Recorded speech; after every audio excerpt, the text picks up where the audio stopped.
হলো, আমি যার উদ্দেশ্যে গেলাম সে তো আমার কথাই শুনছে না, বুঝতেই পারছি, কিন্তু আমার কথা শুনে আশেপাশে কেউ যেই থাক তার ফ্যামিলি সে দেখছে সাড়া দিচ্ছে, তখন আমার কি চেঞ্জ করতে হবে, তার দিকে ঘুরে গেল। তো সেই রকম আমিও এখানে আসার পরে ম্যাম আমাকে বলেছিলেন যে আগের যে আমাদের ক্লাসগুলো হয়েছে আমরা সত্যি সত্যি আসছি যাচ্ছি এবং দুপুরবেলা একটা মধ্যাহ্ন ভোজনও খুব ভালোভাবেই হচ্ছে, তাই তো? কিন্তু এই 3টে মাস আমরা যে ক্লাস করেছি সেই 3টে মাসের ক্লাসের 3 মাস না 4 মাস হবে, ফলটা আমরা আশা করেছিলাম, যে রেজাল্টটা আমরা আশা করেছিলাম সেটা কিন্তু মনে হয় না আমরা পেয়েছি, কি ম্যাম?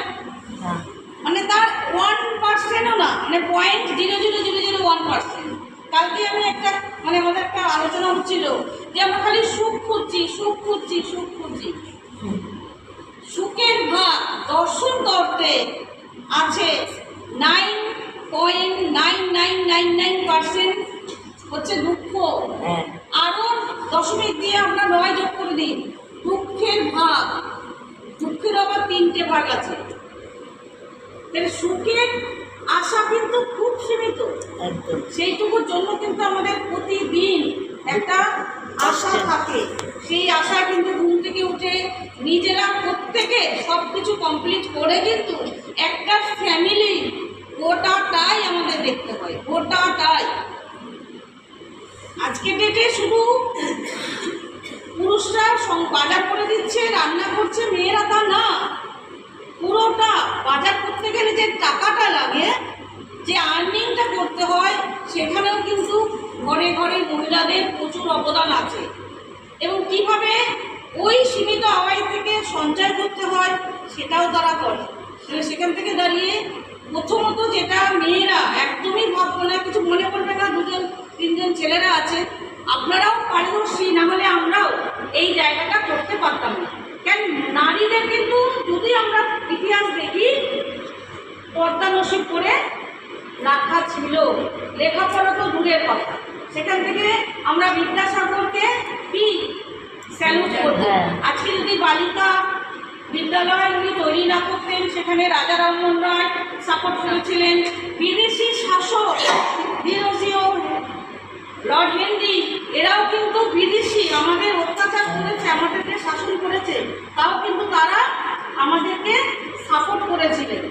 রাজা রামমোহন যে বিধবা বিবাহ আইন যে পাশ করেছিলেন, তখন কিন্তু লর্ড বেন্টিক যদি আইনটা পাশ না করতেন, ছিলেন, তাহলে কিন্তু 1829 সালে বিধবা বিবাহ আইন পাশ হতো না। আজও কিন্তু আমরা ওইভাবে নিপীড়িত, নিঃশোষিত হতাম, অত্যাচারিত হতাম। সেখান থেকে দাঁড়িয়ে ওইসব মহাপুরুষদের স্মরণ করে আমরা একটা হাত রাখি।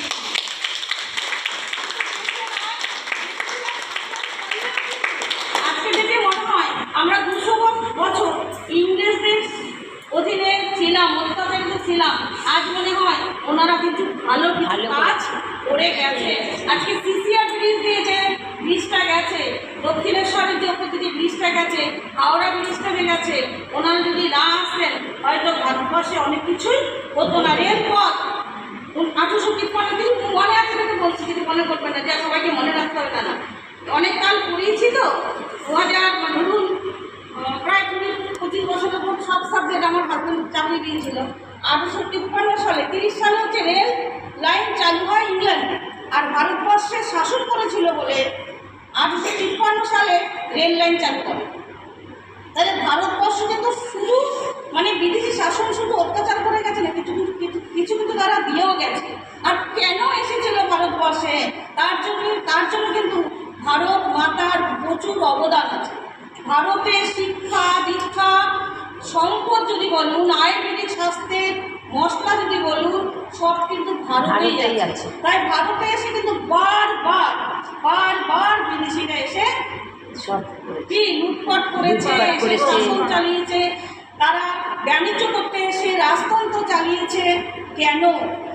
আর সেই দেশে আমরা নাগরিক হয়ে, আমরা নারী পুরুষরা সেই ভারতবর্ষ থেকে ফ্লাভিয়া আয়ুর্বেদা যেভাবে আয়ুর্বেদিক জুড়িবুটি দিয়ে নিয়ে এসছে, সেখানে আমাদের এই ধরনের পাঠগুলো কি আমরা দেব না? নলেজ দেব, নিজেদের অ্যাটিটিউড বাড়াবো, স্কিল ডেভেলপ করবো, কি হ্যাবিট, এইগুলো বাড়াতে বাড়াতে আমরা কিন্তু কি স্কিল ডেভেলপ যেটা চলে গেছিলাম, কথা বলা শেখাটা ভীষণ আমাদের প্রয়োজন। কেননা আমি যেটা বলছিলাম যে দর্শন মানে দেখা, দৃশ ধাতু আর অনট প্রত্যয় যোগ হলো আমাদের দর্শন। তাহলে এই দেখা সেই দেখা নয়, যেটা আমরা দেখতে পাচ্ছি, যেটা এসে আনন্দ উপভোগ করছি, শুধু ওইটুকুই নিয়ে যাচ্ছি যে খুব ফুল পার্টিতে খুব নেচেছি নদী, ওর মতন আনন্দ আর হয় না, এই জন্যই শুধু ফ্লাবিয়াতে যাবো,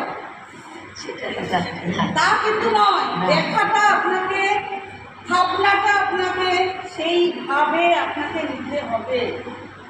হ্যাঁ, এই আনন্দ এই যে আমাদেরও হবে, দেখুন আমাদের শেষে যে নাচ গানটা এর আগের দিন সন্ধ্যে সালের যে ক্রাউন সেলিব্রেশনের পরে যে নাচ গানটা হয়েছে, আমরা কি শুধু ওইটুকুই নিয়ে যাবো, শুধু কেক খেয়ে গায়ে মুখে দিয়ে ওইটুকুই নিয়ে যাবো না, ভেতরের মর্মার্থটা আমাদের বুঝতে হবে। দেখা সেইভাবে আত্মার আত্ম উপলব্ধি দিয়ে আমাকে ফিল করতে হবে। তাহলে কথা বলার মধ্যেও কিন্তু সেইভাবে আপনাকে কথা বলা, যেই সিস্টেমে আমরা এসে পা দিয়েছি, অজান্তেই আমরা সবাই এসে পা দিয়েছি, পা দিয়ে আটকে গেছি সেই আঁকার মতন, সেই একটা নেট আছে না, ইঁদুর মারার নেট, এসে আটকে গেছে, ও আর বেরোতে পারলো না। তাহলে আমরা আটকে যাব, আটকে শিখে এখান থেকে বেরিয়ে কীভাবে তাদের দেখার সাথে কার সাথে কী কথা বলবো, সেগুলো আমরা স্টেপ বাই স্টেপ নিয়ে নেব।